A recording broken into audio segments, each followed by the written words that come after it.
Lagi-lagi para arkeolog ya, Balai Pelestari Kebudayaan Jatim telah menemukan begitu banyak struktur-struktur peradaban era Kerajaan Majapahit. Dan kali ini yang sangat menggemparkan adalah sebuah situs yang diduga adalah pondasi bagian dari gerbang masuk ke bangunan suci. Jadi ini merupakan salah satu pakem ya, pakem istana-istana yang ada di Trowulan dan sekitarnya. Ternyata istana-istana yang sangat luas itu di bagian dari timur laut itu ada sebuah bangunan suci. Dalam hal ini yang ada di situs Klinterrejo, bangunan suci tersebut adalah sebuah candi yang diduga adalah candi pendarmaan dari Ratu Tribuana Tunggadewi yang memerintah Majapahit antara tahun 1328 sampai 1350 Masehi ya. Dan diduga ini ekskavasi yang dilakukan oleh Balai Pelestari Kebudayaan Jatim kemarin ini merupakan salah satu diduga gerbang masuk ke bangunan suci tersebut. Jadi struktur tembok batu bata merah ya yang diduga memang gapura masuk ini, karena memang ini bagian dari pondasi, kita kurang tahu bagian dari ujung atau atapnya, entah berbentuk paduraksa atau kori agung sebagaimana situs Bajang Ratu, atau berbentuk bentar sebagaimana kemudian situs Wringin Lawang ya yang pernah ditemukan yang masih berdiri kokoh. Bagaimana kemudian situs-situs istana kerajaan Majapahit, terutama kemudian untuk memasuki bagian dari bangunan suci, ternyata memang di bagi sebelah barat itu ya, agak ke selatan itu senantiasa sebagaimana kemudian jika kita melihat ke situs Candi Jawi yang ada di Pasuruan itu juga sama, yaitu gerbang dan gapura masuk ke bangunan suci itu berada di bagian barat dan terletak agak ke selatan dari sebuah orientasi candi pendarmaan yang ada di bagian timur ya. Nah, ini sesuatu yang sangat luar biasa sekali. Kita ketahui bersama bahwasanya memang Majapahit yang besar pada masanya tidak banyak kemudian orang-orang mengenalnya, orang-orang Indonesia, orang-orang Nusantara, orang-orang Jawa Barat. Mungkin orang-orang Jawa Timur masih teringat bagaimana kemudian Jawa Timur adalah lokasi dari keberadaan Kerajaan Majapahit yang pernah berjaya di abad ke-14 lalu.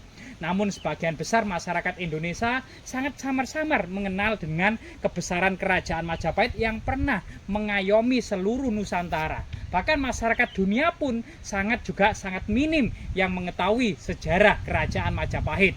Mungkin dalam peradaban dunia, Majapahit pernah menghancurkan pasukan Mongol dalam sebuah peradaban dunia pada waktu itu di abad ke-13 Masehi ya. Namun kemudian mana lokasinya, di mana istananya, karena peradaban kuno ini sangat tua, lebih dari 700 tahun yang lalu silih berganti peradaban yang ada di Jawa ini, sehingga kemudian istana-istana yang ada di Majapahit ini tinggal reruntuhan saja. Jadi Majapahit memang didirikan oleh Raden Wijaya setelah mengalahkan pasukan Mongol tahun 1293 yang memiliki istri yang pertama adalah Tribuaneswari sebagai Parameswari, yang kemudian memiliki istri yang kedua yang bernama Narendra Duhita yang tidak memiliki anak. Tribuaneswari atau Parameswari ini memiliki putra yang bernama Jayanegara, menjadi Raja Majapahit yang kedua ya, yang memerintah Majapahit antara tahun 1309 menggantikan Diyawijaya sampai 1328 Masehi. Namun kemudian mangkat karena ada peristiwa Ratanca, digantikan adiknya. Adiknya ini sebenarnya dari ibu yang lainnya. Jadi Diyawijaya ini memiliki 4 orang istri. Yang pertama tadi kita ulang, Parameswari, yaitu Tribuaneswari. Kemudian Narendra Duhita. Yang ketiga adalah Prajna Paramita, yang juga tidak memiliki anak. Dan yang keempat adalah Gayatri Rajapatni. Dari Gayatri Rajapatni inilah kemudian memiliki 2 orang putri yang bernama Diyawiyah Rajadewi Maharajasa dan kemudian Tribuana Wijaya Tunggadewi. Diyawiyah Mahadewi Maharajasa ini menjadi Rani di Daha, kemudian Tribuana Wijaya Tunggadewi ini menjadi Rani di Kahuripan.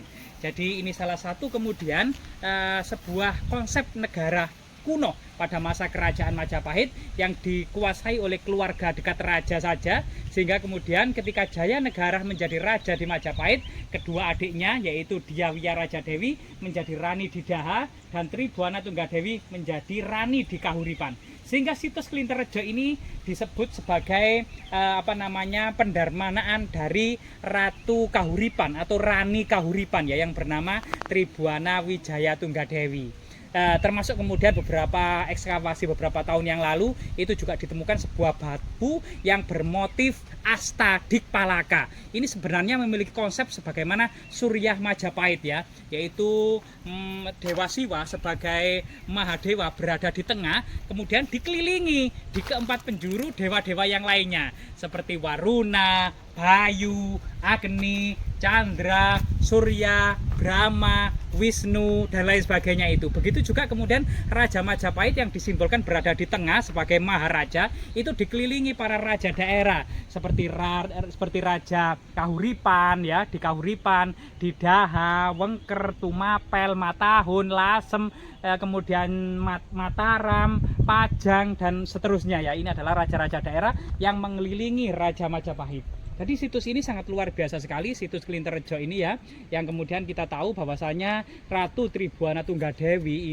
ini sebagai Rani di Kahuripan memang letak posisinya itu berada di timur laut. Kalau kita lihat potensi yang ada di Jawa Timur ya, jika kemudian Raja Majapahit berada di Trowulan sebagai pusat ibu kota, kemudian di Klinterrejo bagian dari pojok timur laut dari sebuah kompleks Istana Raja Majapahit, ini kalau menuju area Kahuripan yang saat ini Sidoarjo, Surabaya itu adalah Kahuripan pada masa kerajaan Majapahit.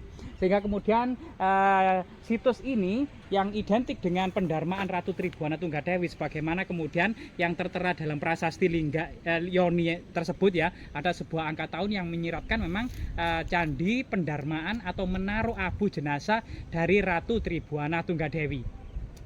Ratu Tribuana Tunggadewi ini juga sebenarnya adalah ibu dari Dyah Hayam Wuruk. Jadi ketika putranya ini sudah menginjak usia 16 tahun, maka sang Rani ini mengundurkan diri dari Ratu Majapahit menjadi raja daerah kembali di Kahuripan tahun 1350 dan menyerahkan tampuk pemerintahan Majapahit sebagai Maharaja ya, itu adalah Dyah Hayam Wuruk yang dikenal dengan Raja Sah Negara yang memerintah Majapahit antara tahun 1350 sampai 1389 Masehi sampai mangkatnya. Dia didampingi oleh orang-orang yang hebat pada masanya, termasuk Ratu Tribuana Tunggadewi, neneknya yaitu Gayatri Rajapatni, kemudian Patih Sepuh yaitu Mahapatih Gajah Mada, termasuk Bre Wengker, termasuk Bre Tumapel ya, yang menatah pertanian seluruh Jawa Timur, yang mensensus dan menatah masyarakat desa-desa ya seluruh Jawa. Ini adalah Bre Wengker dan Bre Tumapel ya, yang menatah pertanian dan penduduk desa. Ini semuanya demi kemudian kemakmuran yang ada di Majapahit. Sehingga kemudian Majapahit di bawah masa Raja Hayam Wuruk, yaitu putra dari Tribuana Tunggadewi ini mengalami puncak kejayaannya, tidak terlepas dari orang-orang hebat yang ada di belakangnya. Sehingga kemudian situs ini ya, jika kita lihat gitu ya, batu bata ini mengingatkan adalah batu bata era kerajaan Majapahit. Jadi sangat tebal sekali dan sangat kuat sekali karena tidak ada sekam ya, tidak ada campuran sekam pada masa lalu, melainkan hanya tanah liat, campuran pasir, beberapa adonan yang sangat rahasia pada masa kerajaan Majapahit. Dan kita ketahui bersama, disinilah kemudian jika kita lihat gitu ya, ini adalah tembok dalam dari sebuah bangunan suci ya, yang diduga memang ini ada gerbang, ada bagian bulatan ya. Di situ kemungkinan ada gerbang besi gitu ya, yang menghadap ke arah barat, yang berada di bagian barat daya dari sebuah kompleks bangunan suci Ratu Tribuana Tunggadewi yang didarmakan sebagai seorang Wisnu ya, atau Parwati, atau seorang aliran agama Siwa. Bukan Wisnu, Parwati, yaitu istri dari Dewa Siwa. Sehingga kemudian pada masa Majapahit tidak bisa dipungkiri merupakan kerajaan kuno terakhir gitu ya yang ada di Nusantara seiring dengan perkembangan agama Islam, sehingga kemudian Majapahit pun muncul bersamaan dengan munculnya Samudra Pasai di ujung utara, di ujung barat dari Nusantara, sedangkan di Jawa Timur mulai berkembangnya kerajaan Majapahit yang memiliki corak agama Hindu dan Buddha. Namun tidak bisa dipungkiri, sebagai kerajaan Hindu Buddha terbesar, Majapahit juga mengayomi berbagai macam aliran dan agama-agama lokal seperti Kabuyutan, Karesian, ya, Kapitayan dan lain sebagainya. Dan di sini memang salah satu bukti kalau kemudian teman-teman kita yang ada di belahan atau di daerah-daerah masih kemudian ragu, masih skeptis dengan kebesaran kerajaan Majapahit di masa lalu. Inilah buktinya ya. Jadi sebuah bukti di sini batu bata kuno era kerajaan Majapahit terpendam di kedalaman tanah sekitar 1-2 meter, dan ini ternyata bagian dari pondasi. Entah kemana kemudian bagian atas yang menjulang tinggi kita tidak tahu ya, kita tanya rumput yang bergoyang.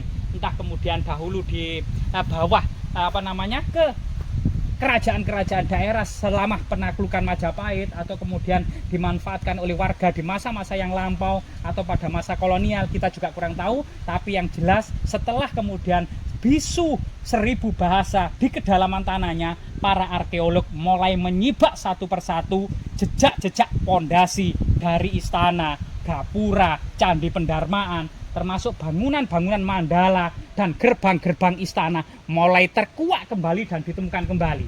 Jadi Ratu Tribuana Tunggadewi yang tidak lain dan tidak bukan adalah putri dari Gayatri Rajapatni yang merupakan istri termuda dari Raden Wijaya. Ini memiliki 2 putri, Tribuana Tunggadewi dan Dyawiyah Raja Dewi Maharajasa. Sehingga kemudian Tribuana Tunggadewi ini termasuk kemudian wanita yang tangguh dan berhasil melahirkan seorang raja yang hebat yang bernama Dyah Hayam Wuruk.